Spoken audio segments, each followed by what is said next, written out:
आपका ये स्नेह, आपका ये उत्साह, ये आशीर्वाद, ये दिखा रहा है कि छठे और सातवें चरण में देश में क्या होने वाला है।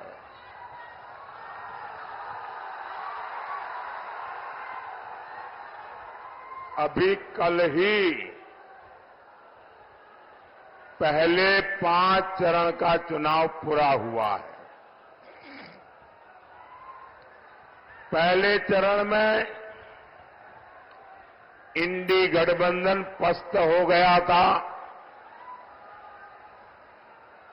इसके बाद के चरणों में इंडी गठबंधन ध्वस्त हुआ और अब कल जो 5वां चरण हुआ, इंडी गठबंधन पूरी तरह परास्त हो चुका है।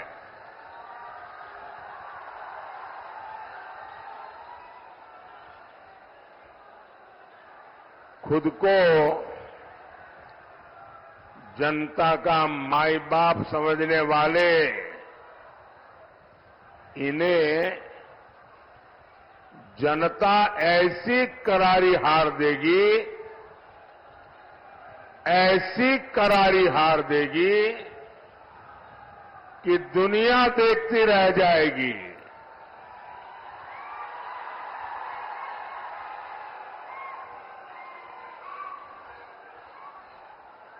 साथियों, 21वीं सदी का भारत इंडी गठबंधन के पापों के साथ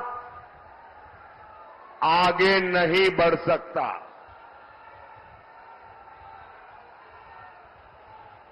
और इसलिए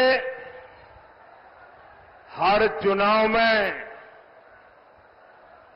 कांग्रेस, आरजेडी जैसे दलों पर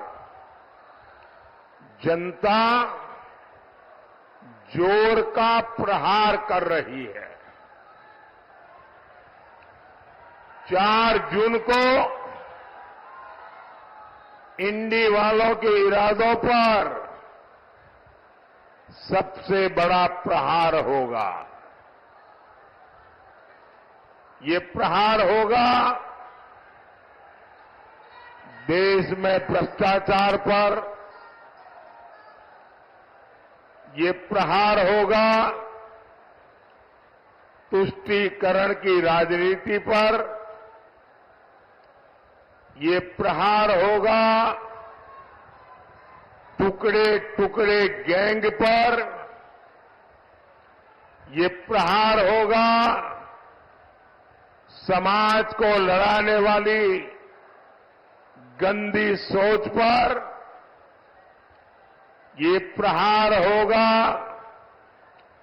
सनातन को गाली देने वाली विकृत मानसिकता पर, ये प्रहार होगा अपराधी माफिया जंगल राज पर,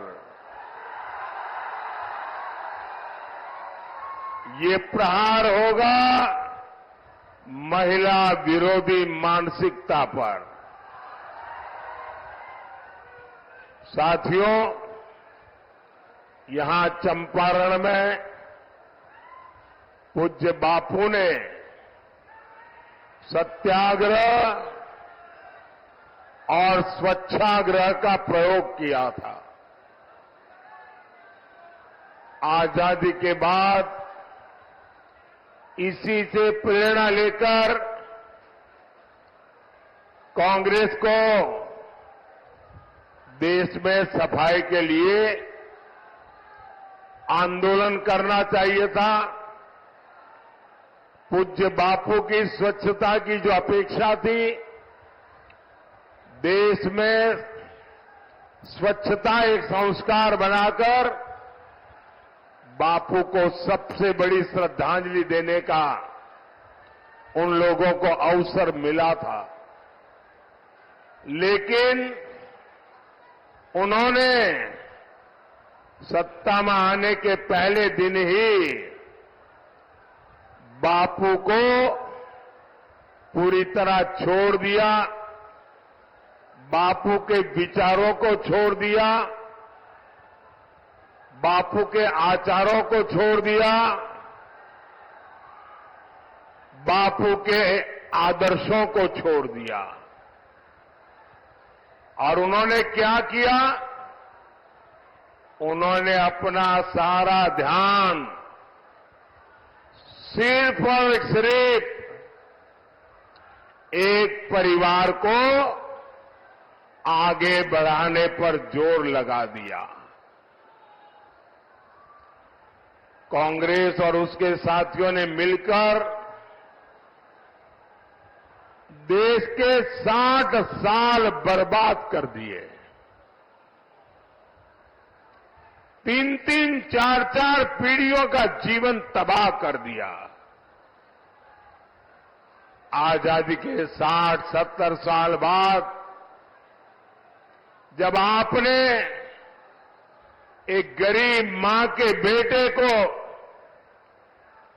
आपकी सेवा करने का अवसर दिया,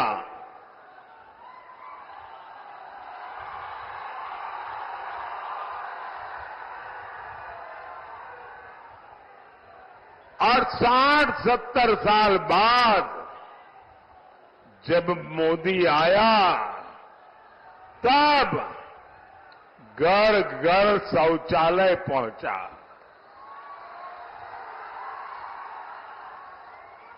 मैं गरीब मां का बेटा हूं, इसलिए मुझे पता है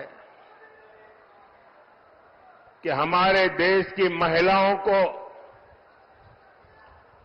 शौचालय जैसी सुविधा न होने से कैसे दिन काटना पड़ता था।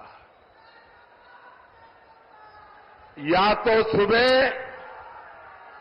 सूर्योदय के पहले जाओ, या तो सूरज ढलने तक इंतजार करो,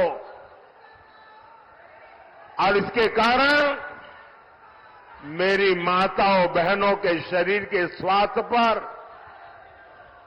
बहुत ही गंभीर परिणाम होते थे। लेकिन उनको शौचालय की जरूरत गरीब को क्यों है, शौचालय की जरूरत मेरी मां बहन को क्यों है, इसकी समझ तक नहीं थी भाइयों। आजादी के 60-70 बाद जब मोदी आया तो हर घर में बिजली पहुंची।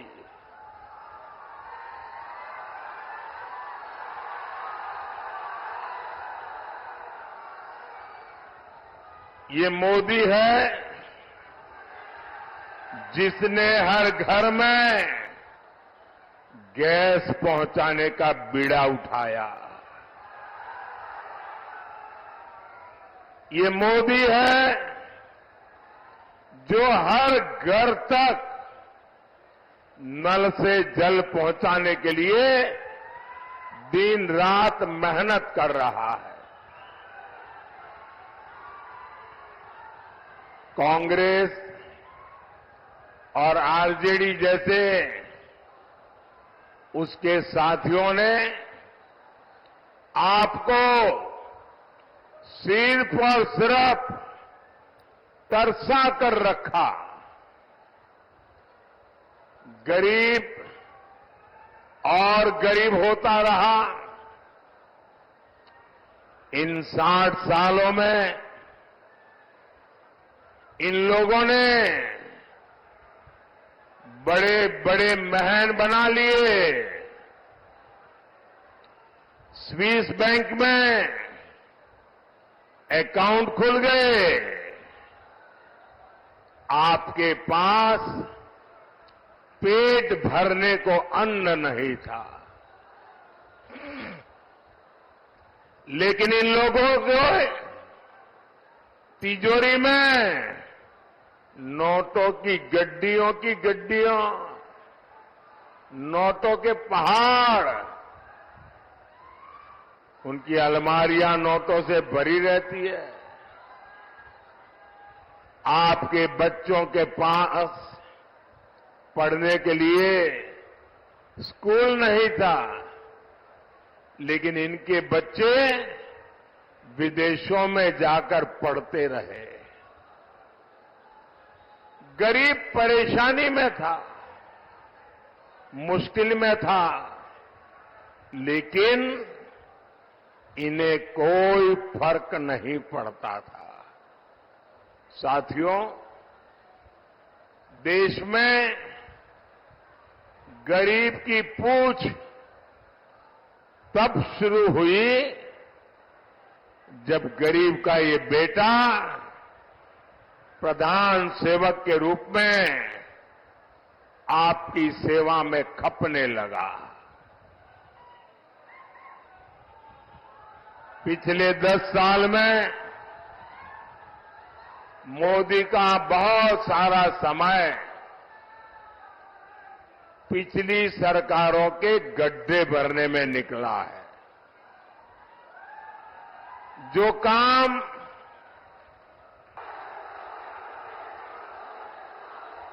और इसलिए साथियों, मुझे केंद्र में एक बहुत मजबूत सरकार चाहिए।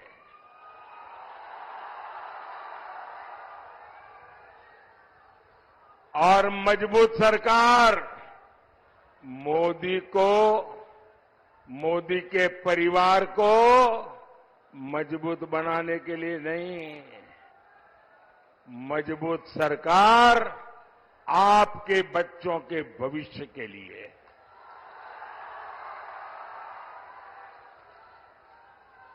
मजबूत सरकार आपके सपनों को पूरा करने के लिए। और इसलिए मैं आज पूज्य बापू की जन्मभूमि गुजरात से, पूज्य बापू की कर्मभूमि में आपसे आशीर्वाद मांगने आया हूं।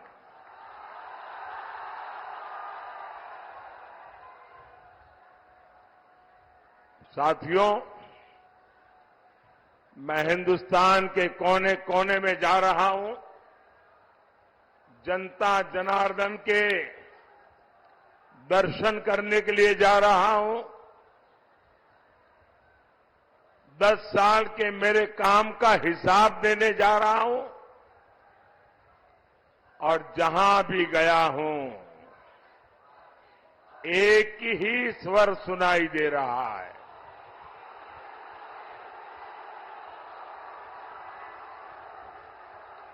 एक ही मंत्र सुनाई दे रहा है,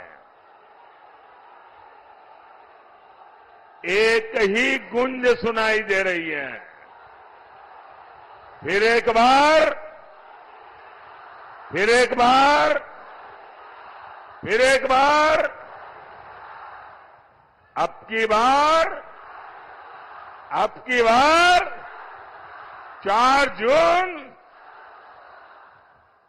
भाइयों और बहनों, जो लोग चांदी का चम्मच लेकर पैदा होते हैं, उन्हें पता नहीं होता मेहनत क्या होती है।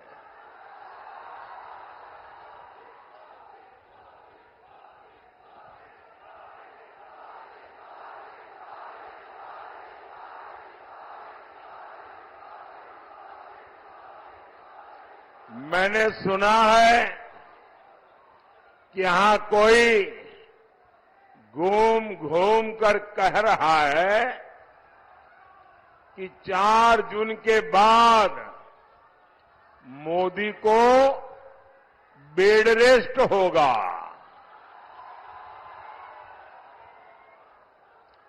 भाइयों बहनों, मैं तो परमात्मा से प्रार्थना करता हूं मैं तो यही कामना करता हूं, मोदी तो क्या, देश के किसी भी नागरिक के जीवन में बेड़ रेस की नौबत नहीं आनी चाहिए।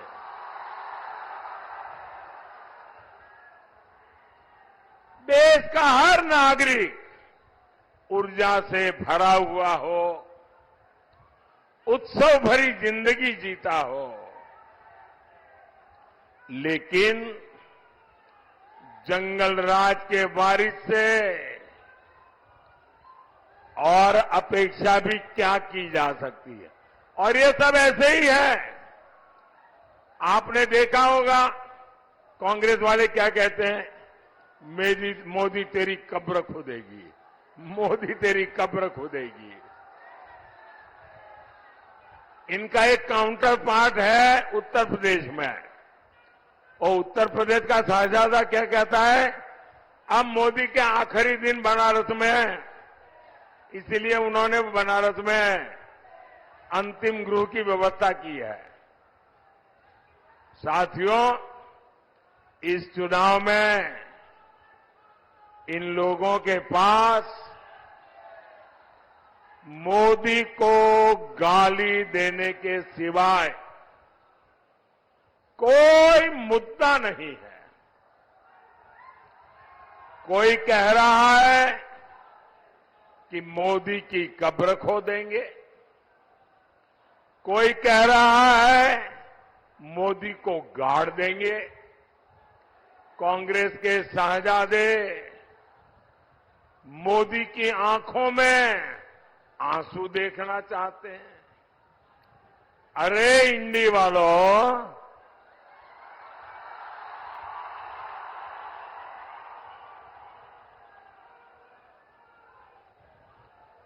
अपनी मनमानी से, आपकी इच्छा से अब देश नहीं चलता। इंडी वालों की आंखों में भले ही मोदी खटकता हो, लेकिन देश के लिए, देश के दिल में मोदी है। हर दिल में मोदी है,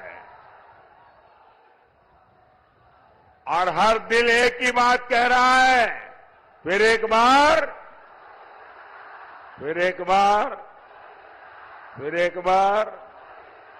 भाइयों और बहनों, 4 जून को हार सामने देख इंडी गठबंधन वालों की बौखलाहट बढ़ती जा रही है। अब ये मोदी की योजनाओं पर सवाल उठा रहे हैं। मोदी गरीबों को मुफ्त राशन क्यों दे रहा है? भाइयों बहनों, इन्होंने हिंदुस्तान देखा ही नहीं है। मैं हिंदुस्तान के अनेक जिलों में रात्रि मुकाम करके आया हूं। मैंने हिंदुस्तान का कोना कोना छाना हुआ है, और मैंने तय किया है कि गरीब के घर का चूल्हा कभी बुझने नहीं दूंगा।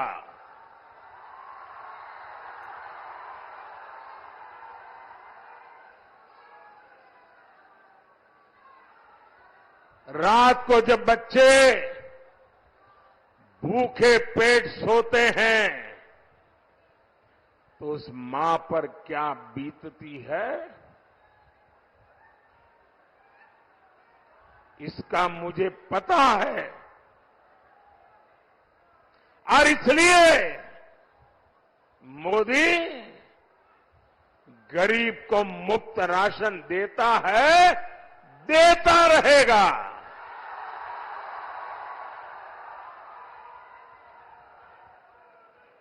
ये कहते हैं मोदी गरीब मां को पक्के घर क्यों दे रहा है? वो तो पीढ़ियों से ऐसे रहते ही थे भाई। मोदी गरीबों को मुफ्त इलाज की सुविधा क्यों दे रहा है? भाइयों बहनों, मैं जानता हूं गरीब के परिवार में, अरे मध्यम वर्ग के परिवार में जब कोई मां बहन बीमार हो जाती है तो परिवार के किसी को पता नहीं चलने देती कि उसे पीड़ा हो रही है, उसे दर्द हो रहा है। वो छिपाती है। क्यों? क्योंकि उसके मन में रहता है कि कहीं डॉक्टर के पास जाऊं और खर्चा बड़ा हो जाए और बच्चों पर कर्ज आ जाए तो मुझे ये नहीं करना है, मैं पीड़ा सह लूंगी, कुछ दिन में अपने आप ठीक हो जाएगा। और नहीं हुआ तो जिंदगी कितनी जीनी है। हमारे देश में माताएं बहनें बीमारी में दर्द सहती है, परिवार को भी बताती नहीं है। क्यों? क्योंकि कहीं बीमारी का खर्च बच्चों को कर्ज में डुबो न दे। मोदी हर मां की उस पीड़ा को जानता है। मोदी हर मां की उस भावना को समझता है और इसलिए मोदी ने तय किया कि अब मेरे देश की किसी मां बहन को दर्द छुपाने की जरूरत नहीं है। अस्पताल के बिल की चिंता मत करो मां, तुम्हारा एक बेटा दिल्ली में बैठा है।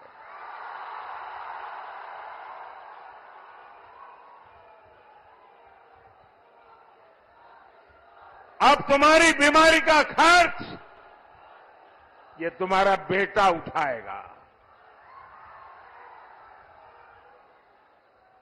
अरे भाई, मोदी तो गरीब की सेवा के लिए ही तो पैदा हुआ है। मोदी गरीब के लिए ही तो काम करेगा। भाई और बहनों, जम्मू कश्मीर से आर्टिकल 370 हटाना हो,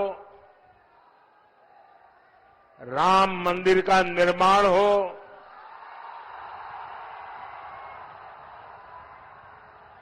बोलो जय श्री राम।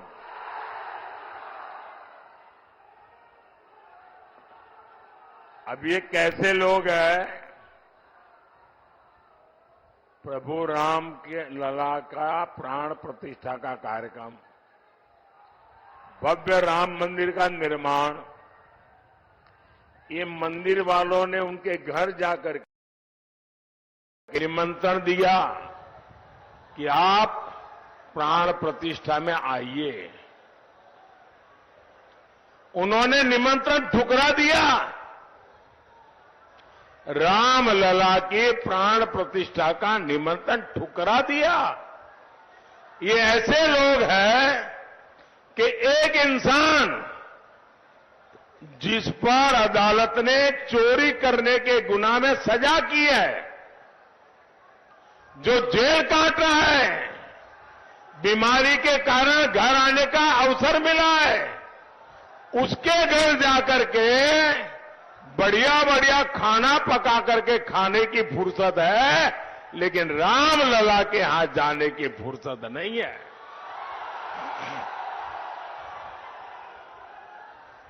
मोदी ने दशकों सदियों के मुद्दे खत्म किए हैं, समाधान दिए हैं। मोदी इन लोगों की तरह नहीं है जो गरीब के साथ विश्वासघात करे।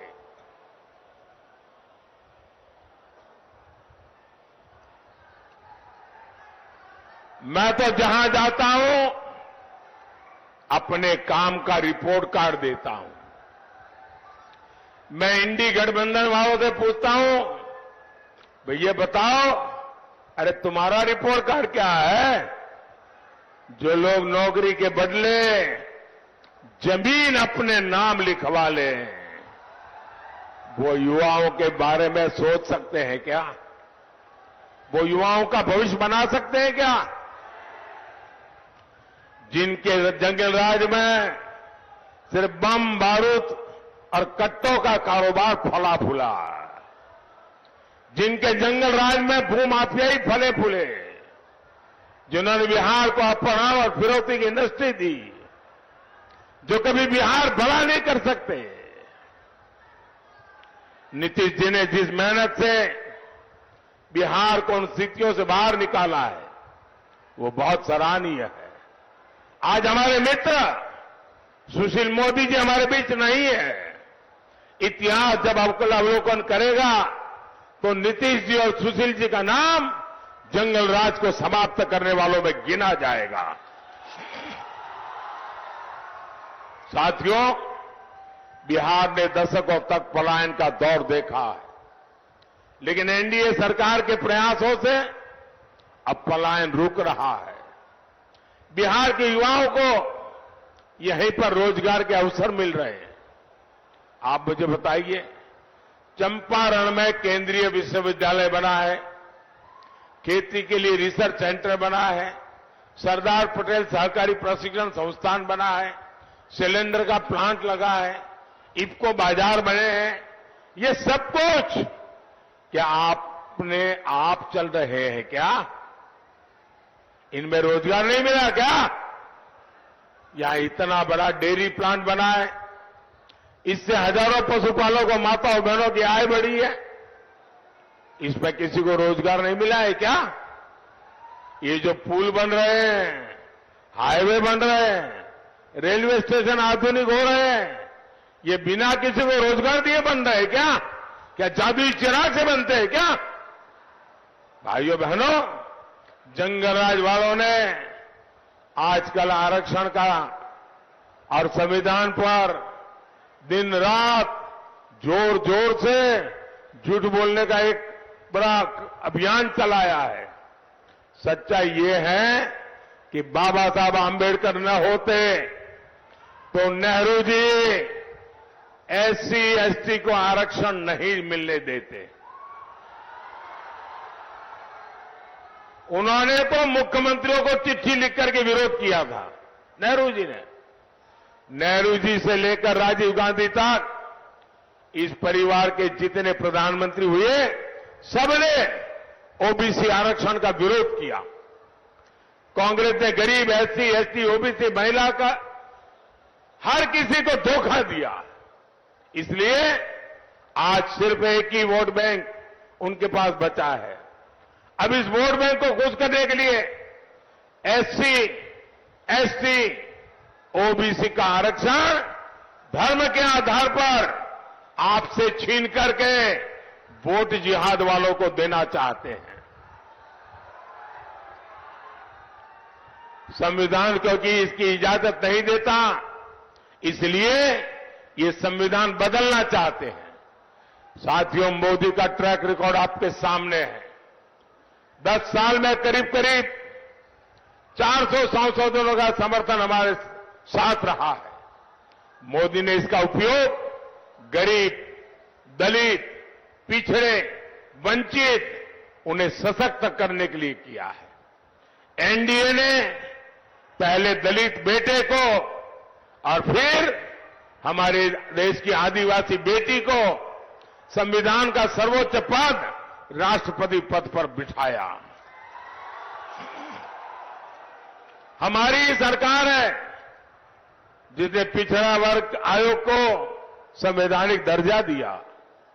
पहले केंद्रीय विद्यालय, नवोदय विद्यालय और सैनिक स्कूलों में ओबीसी आरक्षण नहीं था। मोदी सरकार ने ये आरक्षण लागू किया। मेडिकल पढ़ाई में भी केंद्रीय कोटे में पहली बार ओबीसी आरक्षण हमने लागू किया। एससी, एसटी, ओबीसी का हित अगर कहीं सबसे ज्यादा सुरक्षित है तो बीजेपी में है, एनडीए में है। साथियों, सामाजिक न्याय की ऐसी हर गारंटी को पूरा करने के लिए आपको केंद्र में मोदी की मजबूत सरकार बनानी है। घर घर जाएंगे, घर घर जाएंगे, ज्यादा से ज्यादा मतदान कराएंगे, हर पोलिंग बूथ जीतेंगे।